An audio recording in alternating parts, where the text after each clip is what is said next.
You think wealth is about what you can buy: a bigger house, a better car, a phone that never has a cracked screen, a vacation where you don't check your bank account before ordering dinner.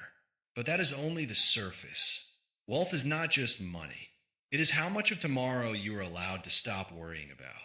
It is how quietly you sleep, how quickly problems get solved, how many choices you have before life starts choosing for you. This is what every level of wealth actually feels like. Level one: survival. You don't plan months ahead, you plan hours ahead. Your morning starts with a question most people never think about: where can I go? A bathroom, a charger, a place to sit where nobody asks you to leave, a corner where the weather will not punish you too hard. If you have a phone, it is old and cracked, and the battery percentage feels like a countdown timer. You guard it because it is not just a phone. It is your map, your job board, your emergency contact, your proof that you still exist in a system that keeps asking for documents you do not have. Food is not a lifestyle choice here. Food is timing. Which church serves breakfast today? Which shelter has a line that is not already too long? Which store will let you buy something small and sit for 10 minutes without making you feel invisible? People talk about motivation when they are comfortable. At this level, motivation is not the problem. Energy is. You spend so much energy staying clean, staying warm, staying safe, staying awake, staying polite, staying unnoticed, that there is very little left for building a future. And yet you still try, because somewhere under all the exhaustion, there's a version of you that remembers you were not born to live like this. Level 2: deep poverty. You have a roof now. That should feel like victory. And sometimes it does. The first night you sleep behind a locked door, your body does not know how to relax. You listen for sounds that are not there anymore. You wake up and check your bag, even though it is next to you. Your room is small. Maybe it is rented weekly. Maybe it is shared with people you barely know. Maybe the mattress is on the floor and the heat works only when the building feels like cooperating. But it is yours for now. That phrase matters. For now. At this level, money comes in pieces and disappears in emergencies. A bus pass, a prescription, a late fee, a phone bill, a pair of shoes because the old ones finally gave up. Nothing is expensive by itself, but everything becomes expensive when there is no cushion underneath it. You become a mathematician of tiny amounts. You know what $6 can do. You know which grocery store reduces bread at night. You know how long a bottle of detergent can last if you use less than the label says. People say poor people are bad with money. They have no idea how skilled poverty makes you. The problem is not that you cannot budget. The problem is that there is nothing left to budget with. Level 3: working poor. Now you work. A lot. Your alarm goes off while the sky is still dark. You move quietly because someone else may still be sleeping in the same room, the same apartment, the same life compressed into too little space. You make coffee at home because buying it feels irresponsible. You pack lunch because the extra $10 at work can break the week. You check your bank app before you leave, not because you expect a surprise, but because you're hoping reality changed overnight. It usually didn't.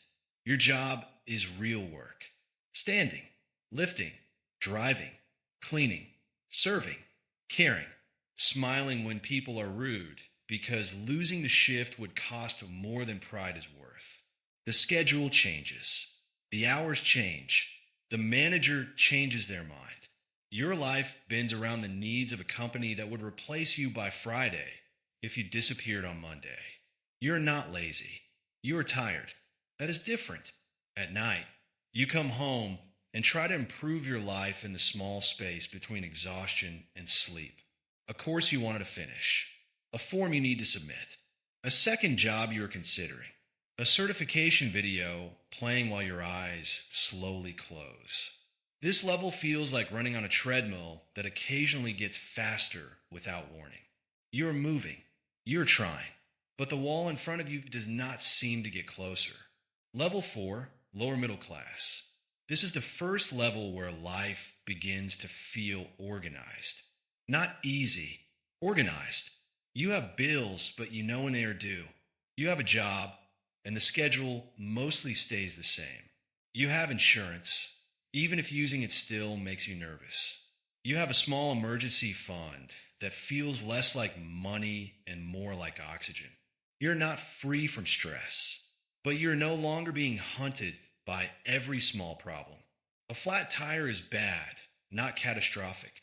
A dentist appointment is annoying, not impossible. A birthday gift can be bought without rearranging the entire month. Your home is simple, but it works. The fridge has enough food to make choices. Your clothes are not luxury, but they are clean. Your car may be used, but it starts most mornings without a prayer. This is the level where dignity comes back in quiet ways. You replace things before they fully break. You buy the larger pack because it is cheaper per unit. You schedule your life instead of reacting to it. But there is still a ceiling above you. You feel it whenever rent rises, whenever a medical bill arrives, whenever someone invites you on a trip, and you smile while calculating whether saying yes would be stupid. Lower middle class feels like standing on solid ground near the edge of a cliff. You are safe as long as nothing pushes too hard. Level 5 middle class. This is the level most people imagine when they think of a normal life. A decent home, reliable transportation, groceries without counting every item, bills on autopay, a vacation planned months ahead. A doctor visit before the pain becomes unbearable. You work, but your work does not consume every physical part of you. You have meetings, projects, deadlines, maybe stress, but also paid time off and some control over your day. Money no longer only pays for survival, it buys rhythm. The coffee maker turns on before you wake up. Your phone charges on a nightstand you bought new. Your car is not glamorous, but it is safe. The house has small problems, but you can call someone to fix them. At this level, the biggest change is not luxury, it is margin. A bill can arrive and not ruin the month. A child can need something for school, and you can say yes. A friend can suggest dinner, and you do not need to check your balance in the bathroom. But middle class comfort has its own pressure. You can see the next level: better neighborhoods, better schools, better retirement accounts, better vacations, better versions of everything you already have. You're stable enough to breathe, but aware enough to compare. That comparison becomes its own kind of tax. Level 6, upper middle class. This is where money starts buying time. Not unlimited time, but enough to notice the difference. You wake up in a quiet neighborhood where things work almost invisibly. The thermostat adjusts itself. The car is reliable. The calendar is full, but manageable. The cleaner comes on Friday. The lawn is handled. The kids' activities are expensive, but not shocking. You're not just earning money now. You're building systems, retirement contributions, index funds, college savings, insurance, tax planning, a mortgage that feels large but controlled. Money moves automatically into places that are designed to grow while you are busy living. At work, you have authority. Maybe you lead a team. Maybe clients listen when you speak. Maybe you work from home some days and call it flexibility, even though you still answer messages at night. You are comfortable enough to outsource inconvenience. And once that happens, life changes. You stop fixing everything yourself. You call the professional. You stop wasting an entire Saturday to save money if the money is worth less than the Saturday. This level feels secure, but not invincible, because the lifestyle has weight. The house, the cars, the schools, the trips, the expectations. You have more money than most people, but also a life that costs more to maintain. You are not afraid of tomorrow, but you are managing tomorrow carefully. Level 7, millionaire comfortable. This is where money stops being only income and becomes structure. Your wealth is no longer just what hits your bank account every 2 weeks. It is equity. Investments, retirement accounts, a business stake, maybe rental property, maybe company stock, maybe years of decisions that looked boring at the time and powerful later. You wake up in a home that feels settled, not necessarily a mansion, just a place where things are chosen, maintained, and protected. The roof is handled, insurance is handled, taxes are handled by someone who knows what they are doing. If something breaks, the question is not whether you can afford to fix it. The question is who to call. That is a different kind of life. Your calendar has meetings, but you can say no. Your vacations are not financial emergencies. Your children, if you have them, live with options you never had. Tutors, activities, travel, a better chance to make mistakes without falling too far. At this level, people start assuming you're lucky. And maybe you were.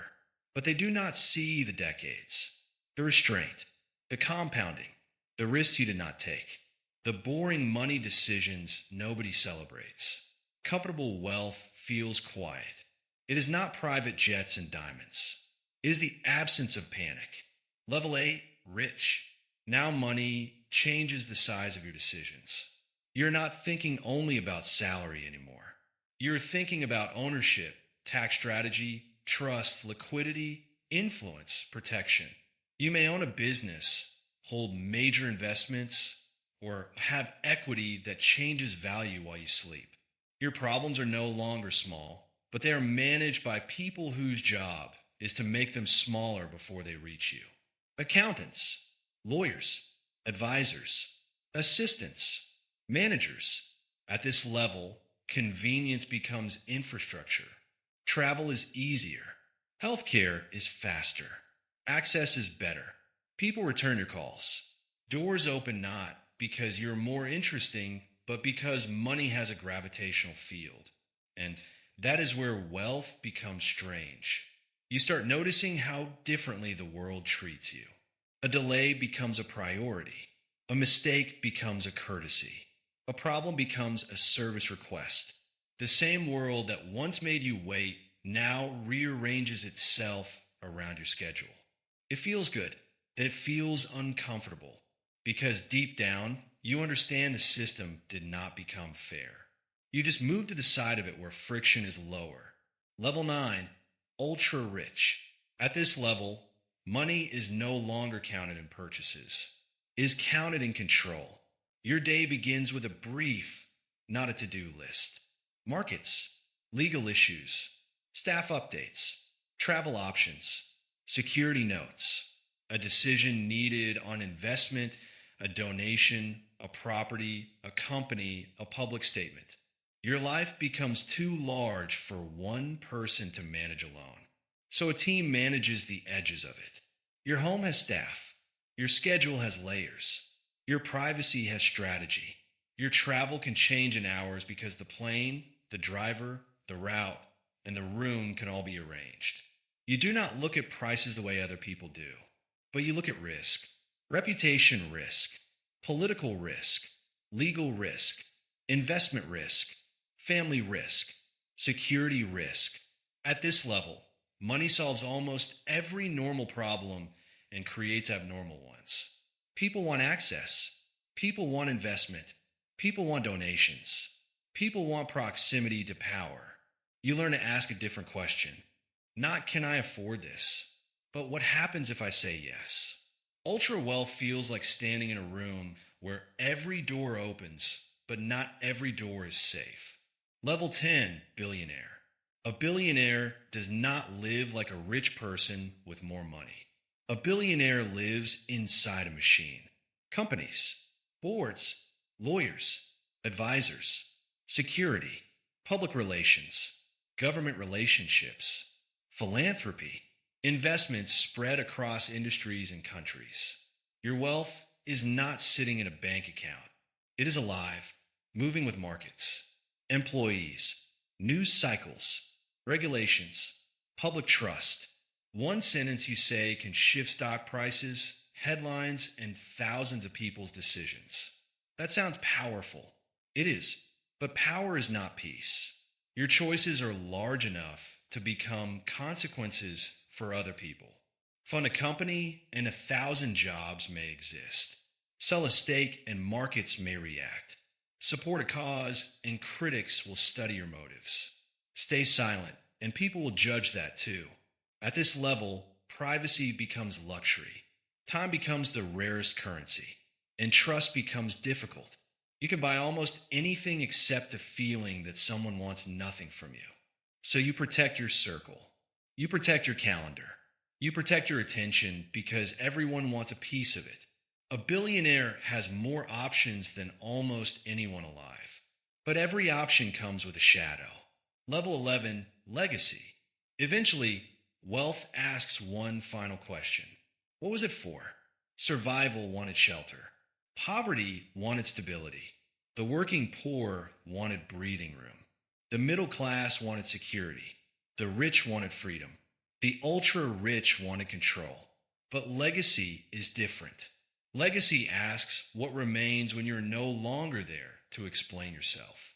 A company, a foundation, a family story, a school built, a hospital funded, a mistake repaired, a generation given more room than you had. At the highest level, money stops being only personal. It becomes historical. People will use what you built, judge what you ignored, benefit from what you funded, and remember what your money made possible, or what it destroyed. Because wealth is never just a number, it is pressure. At the bottom, pressure crushes you because you do not have enough. At the top, pressure follows you because you have more than almost anyone can understand. And somewhere between those two extremes is the truth most people miss. Money does buy happiness.